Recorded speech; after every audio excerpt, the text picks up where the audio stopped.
Hello mga kakusina! Kamusta kayong lahat? For today's video, tara luto naman tayo ng pansit canton gisado. Napakasarap talaga nito. Pinakaluan ko nga muna itong chicken breast mga kakusina at kaunting atay balunan. Saka naman ako naghiwa ng mga sangkap na kakailanganin ko ng mga gulay, repolyo, carrots, tulad nitong bawang sibuyas. Gagamitin ako dito ng kaunting pork at atay ng manok. At syempre yung pansit na gagamitin natin mga kakusina. At dito naman sa kawali, nagpainit lang ako ng mantika. Saka ko naman ginigisa ng bahagya itong karne ng baboy. Kaunti lang naman yan mga kusina. Sinunod ko na nga rin itong atay ng manok.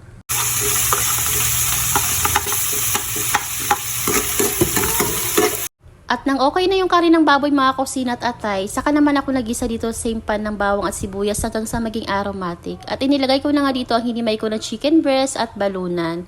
Hinalo-halo ko lang ito mga kusina at kinisa ko pa ito ng mga ilang minuto pa. Makaraan ng ilang minuto mga kusina, naglagay na rin ako dito ng toyo, tansya-tansya lang at maraming paminta. Tapos ay hinalo-halo ko lang ito at susunod ko namang ilagay dito ay itong carrots na hiniwa-hiwa ko. Haluin lang natin ito ng mabuti mga kusina at igigisa ko lang itong carrots for about 1 to 2 minutes. Tapos nagdagdag pa ako ng paminta kasi nakulangan ako. Mas gusto ko talaga sa pansit is maraming paminta. Nang okay na, isit aside lang muna natin itong mga sahog. At dito din mismo sa kaparehong kawali mga kusina, pinagpakuluan ko ng chicken breast ay nilagay ko na at nag-add pa ako ng tubig. Naglagay din ako dito ng isang buong nor shrimp para mas masarap ito. Naglagay din ako ng isang kutsarang oyster sauce, paminta. Tapos ay naglagay pa ako dito ng toyo mga kusina, sa gano'n ay mas maganda ang kulay nitong ating pansit. Naglagay din ako ng 3 teaspoon naman ng sugar, pambalansin ng alat at tikman din natin itong mga kusina para sigurado tayo sa lasa ng ating pansit. Inantay ko lang na kumulo itong sabaw ng ating pansit mga kusina, tapos ay nilagay ko na nga dito itong ating pansit canton at bahagya ko nga itong inilulubog lang sa ganun ay pantay-pantay ang pagkakaluto nito.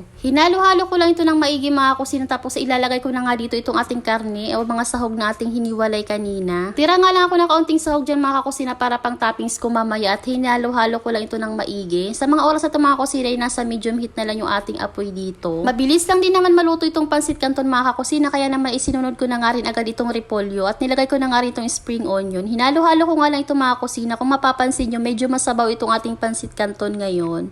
Ito kasi ang gusto ng asawa ko at bukod doon, magbubukod pa ako ng sabaw para kay Liam. Hindi ko alam kung ako lang yung nanay na ganito. Kapag ka nagluluto ako ng pansit ay pinagbubukod ko ng sabaw yung aking anak. Inuulam niya kasi yung sabaw na yon. Pagkatapos naglagay naman ako dito sa isa sa magpapasarap sa ating pansit canton. Ito ay ang sesame oil.